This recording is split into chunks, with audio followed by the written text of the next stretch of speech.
Anak-anak Ibu, di sini akan Ibu paparkan mengenai teks cerita pendek. Nah, materi ini ada 3 bagian yang akan Ibu paparkan atau Ibu jelaskan secara singkat ya nak ya.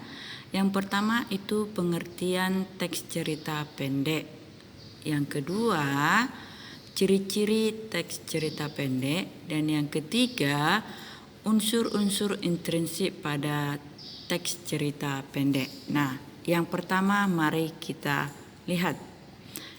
Pertama, pengertian teks cerita pendek.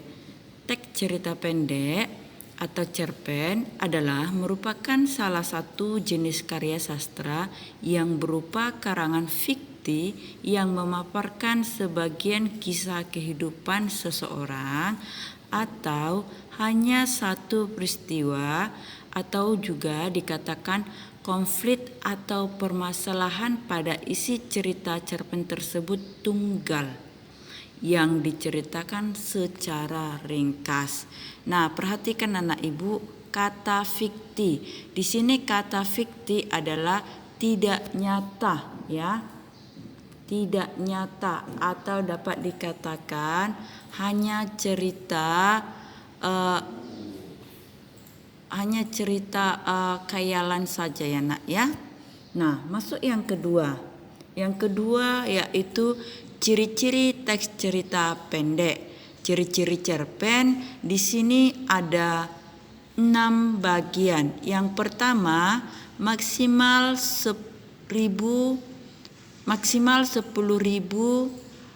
kata. Nah, kalau kita ingin menulis teks cerita pendek itu akan dibatasi berapa kata ya nak ya. Sedangkan dari ciri-cirinya dikatakan maksimal 10.000 kata ya. Nah, yang kedua bersifat fikti atau bersifat tidak nyata, hanya khayalan. Yang ketiga, ceritanya tentang kehidupan sehari-hari. Dan yang keempat, hanya mempunyai satu alur dari cerita tersebut ya, atau dapat dikatakan cerita tunggal dan lurus. Yang kelima, pemakaian katanya sederhana dan mudah dipahami. Dan yang keenam, dalam penokohan pada cerpen sangatlah sederhana, tidak berbelit-belit penokohannya ya. Nah, dari penokohan nanti akan kita masuk pemaparannya ke bagian unsur-unsur intrinsik. Nah, ini dia. Masuk nomor 3, unsur-unsur intrinsik cerpen. Unsur-unsur intrinsik cerpen terbagi 7 bagian.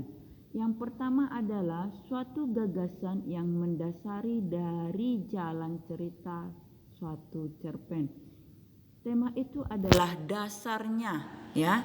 Dasar untuk mencari gagasan cerita cerpen tersebut. Nah, sedangkan yang nomor 2, tokoh. Tokoh adalah suatu pelaku atau orang yang terlibat dalam isi cerita tersebut. Orangnya yang terlibat siapa-siapa saja, itu yang dimaksud dengan tokoh, orang ya nak ya. Nah, yang ketiga penokohan. Penokohan adalah karakter, sifat pada tokoh, pada pelaku ya, sifat pada pelaku yang di dalam ceritanya. Nah, penokohan itu anak Ibu terbagi 3 bagian, antagonis, protagonis, dan tritagonis. Nah, kalau antagonis kamu pasti sudah tahu ya, itu penokohannya, wataknya, karakternya jahat. Nah, sedangkan protagonis itu orangnya atau tokohnya atau pelakunya baik wataknya. Nah, sedangkan tritagonis tokoh yang berperan sebagai pendamai di antara protagonis dan antagonis. Pendamai di antara yang baik dan yang jahat ya. bisa dikatakan penengah untuk membantu dan menegaskan supaya tidak ada kesalahpahaman antara yang jahat dan yang baik pada isi cerita tersebut di dalam keseluruhan ceritanya, ya anak-anak ibu. Nah, masuk ke bagian keempat, latar. Latar itu adalah gambaran situasi mengenai peristiwa cerita tersebut. Nah, latar terbagi 3 bagian, latar tempat, latar waktu, dan latar suasana, ya. Sedangkan latar tempat kamu sudah tahu ya anak ibu, contohnya kalau latar tempatnya di sekolah, berarti tempatnya sekolah. Kalau latar tempatnya di pantai, di pantailah. Sedangkan latar waktu bisa mengatakan besok, bisa mengatakan pukul atau jam sekian, bisa mengatakan Senin, bisa mengatakan lusa, itu yang berkaitan dengan waktu. Sedangkan suasana bisa dikatakan suasana ketegangan, suasana menyenangkan, suasana mengenai sosial bagaimana, dan suasana sedih, dan lain-lain. Banyak lagi mengenai suasana. Nah, yang kelima, alur atau plot adalah jalinan atau jalan peristiwa yang membangun sebuah cerita, atau dapat dikatakan alur terbagi 3 bagian. Yang pertama alur maju, yang kedua alur maju mundur, dan yang ketiga alur campuran.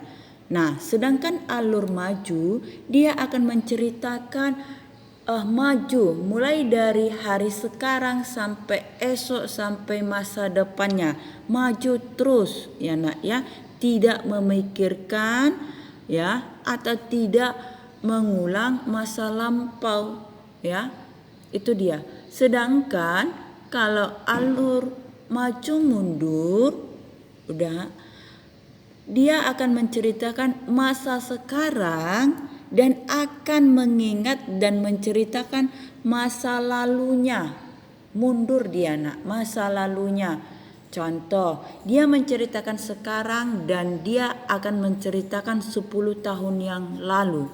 Itu dia, yang lalu, yang sudah lewat. Sedangkan alur campuran, dia ada majunya, maju terus ceritanya, hari sekarang, hari besok, dan 2 minggu kemudian dia sudah menyampaikan isi cerita tersebut dan tiba-tiba mengingat kembali hari masa lalunya. Itu dia mengenai alur campuran.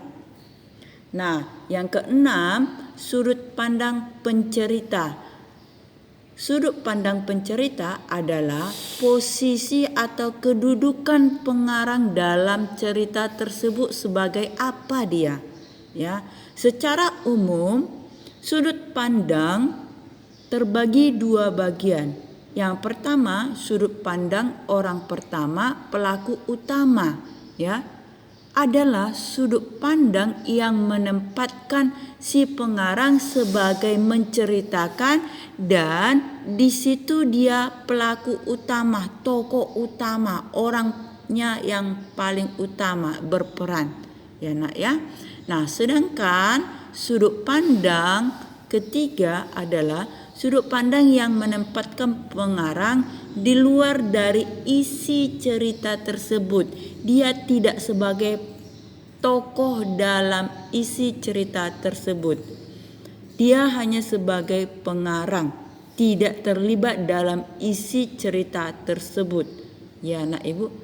Nah, yang ketujuh adalah amanat. Amanat itu pasti kamu sudah tahu. Pesan yang disampaikan oleh pengarang melalui isi cerita itu apa pesannya. Pesan itu terbagi-bagi, pesan moral, pesan sosial, dan banyak lagi dan lain-lain. Dari sini anak ibu, ketiga materi yang ibu sampaikan untuk materi pertama mengenai teks cerita pendek, anak-anak ibu sudah mengerti. Terima kasih jikalau sudah mengerti.